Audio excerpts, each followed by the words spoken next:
Well, the high school football season is right around the corner, and HS Game Time is getting you ready for Week 0 on Friday, August 30th.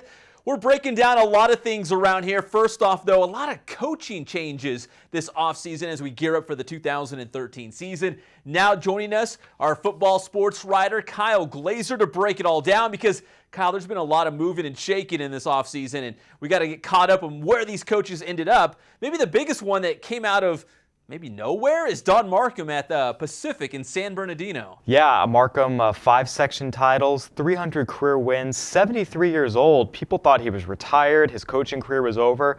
Takes the job at Pacific. Now, Pacific is 4-65 in their last 7 seasons. This is going to be a long-term rebuilding job. Markham told me when he was hired, he's in it for the long haul, 3-4 years plus. We'll see if he can turn the Pirates around. And Kyle, if there's anyone that can do it, it's definitely Don Markham. Now, not too far from there at Rialto Eisenhower, they had Vinnie Fio. Great season last year, all the way to a co-CBL championship in the Citrus Belt.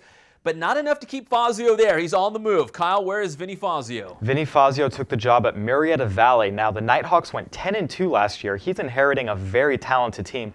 Fazio's a younger guy. Last year was his first year as a head coach. 7-3. Eisenhower came out of nowhere. And on top of that, wherever he's been an assistant, at both Rialto Carter and San Jacinto, they were really successful. A 9-win season at San Jac, a 10-win season at Carter. Wherever Vinnie Fio has gone, he has won. Murrieta Valley, which has reached the playoffs now for 5 straight years, they think Vinnie Fio is going to be that guy to keep that trend going, and maybe even the guy that can lead them past Vista Murrieta one of these years.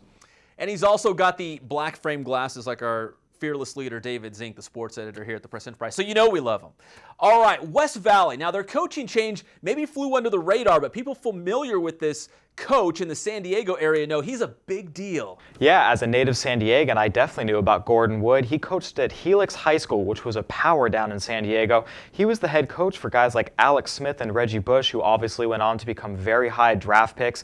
From 2000 to 2003, he went 46-6, beating teams from the Central section, the Southern section, San Diego section. Helix was really one of the dominant powers in the state when he was the coach. He got out of coaching. He's been a principal and a teacher at various schools all around the area. Now he's getting back into it a decade later. West Valley picked up a coach with arguably credentials only shy of Don Markham.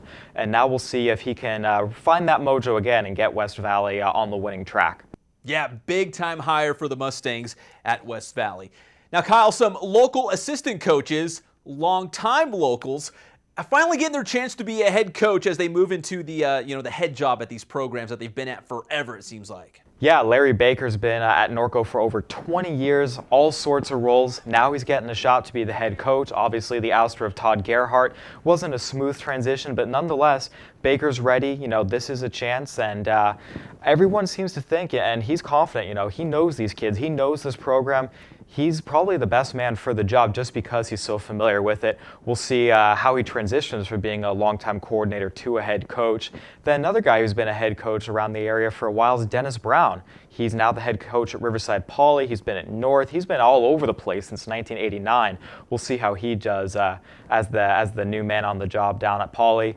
The last guy to keep an eye on is Mike Clark. He's been an assistant at Eisenhower for the last 11 years. He bleeds Eisenhower green. He played there. He always said he only ever wanted one head coaching job. It was Ike's. He got it. We'll see if he can take advantage of his dream job now that he has it.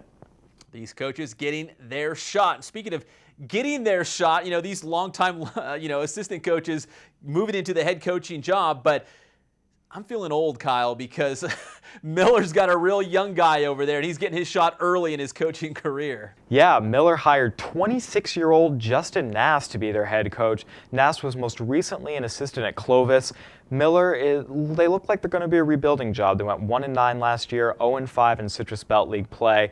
Marcus Sauer took off for an assistant coaching position at Rancho Cucamonga. So Justin Nass, is really going to have to build from the ground up, but as a 26-year-old, the hope is, once again, he'll be there for a little while. And I know from experience, Clovis had a good football program. Maybe he can do the same with the Rebels down here at Miller. All right, so we've got you up to speed on most of the coaching changes. And Kyle, you did a story on this, right? So people can read all about it here at PE.com if they want to read about all the coaching changes? Absolutely. Just hit up the website. It's on the front page right now and check it out for yourselves. All right, for Kyle Glazer, I'm Pep Fernandez. Keep it tuned to HS Game Time as we get you ready for the 2013 high school football season.